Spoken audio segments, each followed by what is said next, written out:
মারিয়াম যে কি একটা কাজ করছে, না পারতাছি বলতে, না পারতাছি সহ্য করতে। ও ছোট মানুষ বুঝে নাই, আর আমি বোকাও বুঝতে পারি নাই যে এই ধরনের একটা ঘটনা ঘইটা যাইব।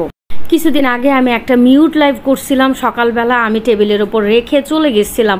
এখন মারিয়াম সেই লাইভের ভিতরে ভিডিও অন করে, স্পিকার অন করে কথা বলতেছিল এবং নাচানাচি করছে।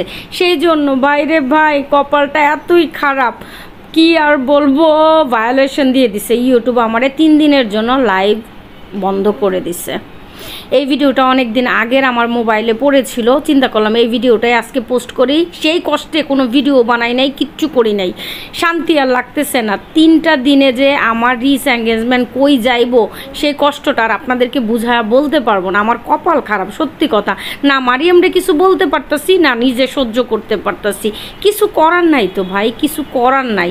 ছোট মানুষ বলে কথা, আসলেই ভাগ্য বলতে একটা কথা আছে, ব্যাপার আছে।